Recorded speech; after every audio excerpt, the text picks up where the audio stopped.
ఆరోగ్యాభిలాషులందరికీ నమస్కారం. మిత్రులారా, ఈ రోజు చాలా మంది మిత్రులు మాట్లాడుతూ షుగర్ బోర్డర్ లో ఉంది, ఆల్రెడీ షుగర్ వచ్చింది అని మాట్లాడుతున్నారు. ఈ మధ్యకాలంలో ఒక సోదరిమణి నాతో మాట్లాడుతూ, మీరు చెప్పినట్టు మేము రాజముడి బ్రౌన్ రైస్ ఏవైతే ఉన్నాయో అవి రెండు వాడామండి. ఇన్సులిన్ నుంచి టాబ్లెట్కి మారాము. టాబ్లెట్లు కూడా మార్చుకుని మేము పూర్తిగా కూడా ఈ బియ్యాల మీద కాన్సన్ట్రేషన్ చేసామన్నప్పుడు నిజంగా చాలా సంతోషం. మిత్రులారా, ప్రతి ఒక్కరు గుర్తుపెట్టుకోండి, ఎవరి ఆరోగ్యం వాళ్ళ చేతిలో ఉంటుంది. మనం తీసుకునే ఆహారం మాత్రమే మన ఆరోగ్యం నిర్వహిస్తుంది తప్ప వేరేదేం కాదండి. ఈ రోజున మనం చూసుకుంటే ఇక్కడ చూస్తే ఇది రాజముడి అండి. దీని పంటకాలం 190 రోజులు. ఇది రెడ్ వైట్ కాంబినేషన్లో వస్తుంది.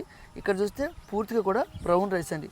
ఇవి రెండు కూడా గో ఆధారిత ప్రకృతి వ్యవసాయంలో మనం పండించుకున్న బియ్యాలండి. అదే మనం మాట్లాడడం షుగర్ వస్తుంది అంటే కార్బోహైడ్రేట్స్ ఉంటే షుగర్ రాదండి, ఖచ్చితంగా వస్తుంది. మనం కార్బోహైడ్రేట్స్ని విడిచిపెట్టి బ్రౌన్ రైస్గా సింగిల్ పాలిష్గా ఇలా మారే ప్రయత్నం చేయకపోతే చాలా ప్రమాదం. ఇవి ఇంకా అమృతం లాంటి ఆహారం అండి. ఎందుకంటే గో ఆధారిత ప్రకృతి వ్యవసాయం అంటే మీరు ఆర్గానిక్ మాట్లాడుతారా, ఆర్గానిక్గా మనం పండించుకున్న బియ్యాలు ఏవైతున్నాయో ఇవన్నీ కూడా మీకు అందుబాటులో ఉన్నాయి.